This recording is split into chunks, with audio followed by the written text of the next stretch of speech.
Hello दोस्तों, welcome to our channel Effective Study. आज हम फिर से नंबर सिस्टम के नेक्स्ट 5 क्वेश्चन लेके आए हैं।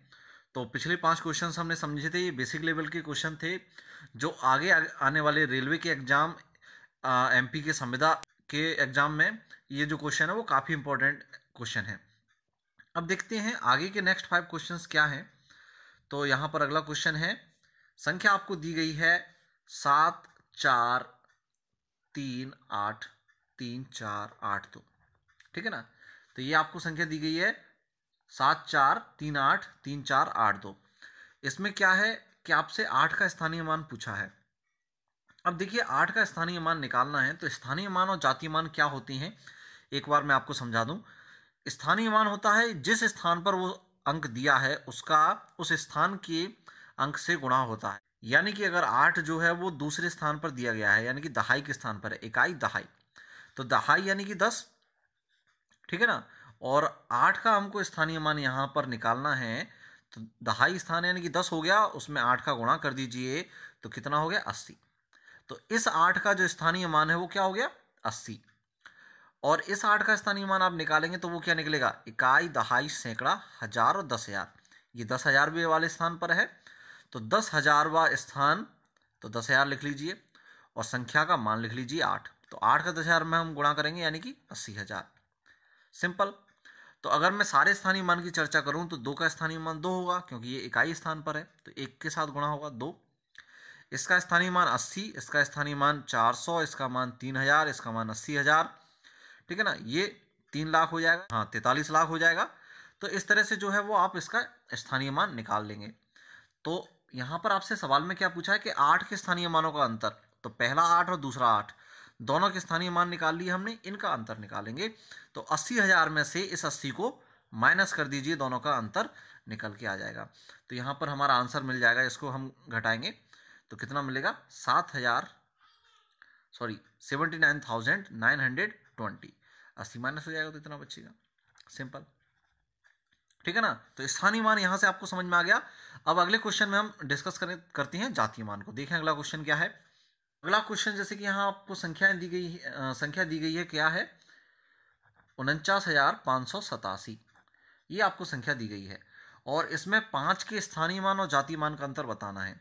तो स्थानीय मान तो हम अभी डिस्कस कर चुके हैं, स्थानीय मान हम कैसे निकालेंगे, इकाई दहाई सैकड़ा। तो सैकड़ा वाला स्थान है तो 100 में 5 का गुणा कर देंगे 500। ये क्या हो गया 500 इसका स्थानीय मान। जबकि जातीय मान आप निकालोगे तो जातीय मान जितनी संख्या होती है उसका वही मान जातीय मान होता है। यानी कि 7 का जातीय मान 7, 8 का जातीय मान 8, है ना, 5 का जातीय मान 5। तो 5 का स्थानीय मान 500 होगा लेकिन जातीय मान 5 का 5 ही रहेगा। ठीक है ना। 9 का जातीय मान 9, 4 का जातीय मान 4। तो जातीय मान जो संख्या है वही रहेगा, जीरो है तो जीरो रहेगा। ठीक है ना। लेकिन स्थानीय मान उसका जितना स्थान होगा उसका उस अंक के साथ गुणा हो जाएगा। सिंपल। तो अब इन दोनों का आपको अंतर निकालना है। 500 में से 5 गया तो 495, ये आ गया आंसर। ठीक है ना। तो ये क्वेश्चन सॉल्व हो गया। नेक्स्ट चलिए अब देखते हैं अगला क्वेश्चन। हाँ जी, अगला क्वेश्चन है यहाँ पर 6, 1, 4, 2 एवं 5। ये 5 संख्याएं दी गई हैं 6, 1, 4, 2, 5। इनसे बनने वाली सबसे छोटी एवं सबसे बड़ी 5 अंकों की संख्याओं का योग कितना होगा। तो देखिए 5 अंक हैं, इन सभी से 5 अंकों की संख्या बनेगी। अब सबसे बड़ी बनानी है सबसे छोटी बनानी है, तो पहले सबसे छोटी बनाती हैं। तो सबसे छोटी संख्या बनाने के लिए आपको जो पहला अंक होगा वो सबसे छोटा लेना है और उसके बाद आपको बढ़ते क्रम में संख्याओं को लेना है। यानी 1 के बाद आएगा 2, फिर उससे बड़ा क्या है इसमें 4 है, फिर उससे बड़ा 5 है और लास्ट में सबसे बड़ा आएगा। तो सबसे बड़े को बाद में और सबसे छोटे को पहले रखेंगे। इस क्रम में आप जमाएंगे तो यह आपको मिल जाएगी क्या, सबसे छोटी। और इसमें आपको सबसे बड़ी निकालनी है तो ठीक इसका उल्टा, सबसे बड़ी संख्या पहले रखिए और उसके बाद घटते क्रम में 5, 4, फिर 2 और लास्ट में सबसे छोटी 1 आएगी। तो ये हो गई इन अंकों से सबसे बड़ी संख्या और ये सबसे छोटी संख्या। आपसे इनका योग पूछा गया तो जोड़ दीजिए। 6 1 7, 5 और 2 7, 4 4 8, ये 7 और ये भी 7। तो 77,877, ये हो गया ऑप्शन सी में हमारा आंसर, है ना। सिंपल। चलिए नेक्स्ट क्वेश्चन देखते हैं। अगला क्वेश्चन यहाँ पर आपको दिया गया है कि निम्न में से कौन सी संख्या 9 से पूर्णतः विभाजित है। तो देखिए अब संख्याएं अगर 9 से विभाजित हो रही हैं तो आप उसको चेक कैसे करेंगे। इसके लिए मैं यहाँ पर सारे ऑप्शंस को एक बार नोट डाउन कर लेता हूँ। पहला ऑप्शन आपको दिया गया है 31,591, दूसरा है 30,607, ठीक है ना, तीसरा दिया गया है 67,133 और चौथा ऑप्शन है आपको 48,736। तो जैसे ही आपको ऑप्शन दिए जाते हैं आपसे पूछा गया 9 से पूर्णतः विभाजित। 9 का नियम क्या होता है, सभी अंकों को हम जोड़ेंगे, अगर वो जोड़ यानी कि योगफल जो है वो 9 से कटेगा तो संख्या भी 9 से कटेगी। जैसे कि फॉर एग्जांपल हम देखते हैं, इसके अंकों को जोड़कर देखो आप, तो 3 और 1 4, 4 और 5 9, 9 18 और 18 और 1 19, इनके अंकों का टोटल हुआ 19। तो क्या 19 9 से कटती है? अगर 19 9 से नहीं कटती तो ये जो संख्या है वो भी 9 से नहीं कटेगी। इसके बाद जो नेक्स्ट संख्या है 23,607, इसमें अगर हम अंकों को जोड़ें तो 2 3 5 और 6 11 और 7 18, इसमें अंकों का टोटल हो गया 18। तो 18 जो है वो 9 से डिवाइड होती है, तो ये संख्या भी जो है वो 9 से डिवाइड होगी। तो यहाँ पर हमारा आंसर हो जाएगा 9 से विभाजित होती है 23,607।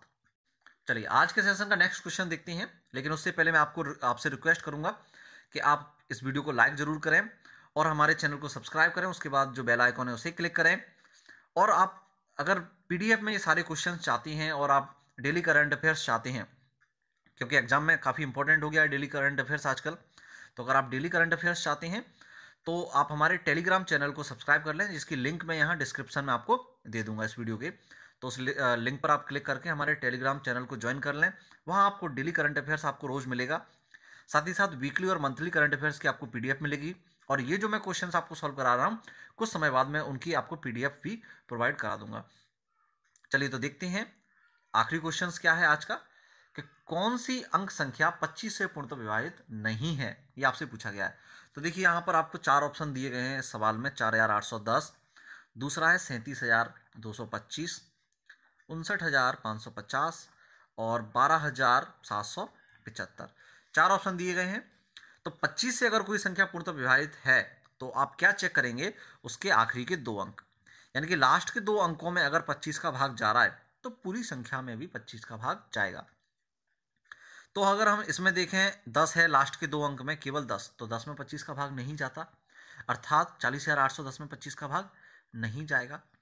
और इस संख्या में 25 है तो 25 में 25 का भाग जाता है, यानी कि 37,225 में भी 25 का भाग जाएगा। 50 में जाता है यानी कि इसमें भी भाग जाएगा, और इस 75 में भी 25 का भाग जाएगा। अर्थात इन तीनों ऑप्शंस में तो 25 का भाग जाता है। सवाल में उसने पूछा है कौन सी संख्या 25 से पूर्णतः विभाजित नहीं है, तो 40,810 जो है वो 25 से पूर्णतः विभाजित नहीं है।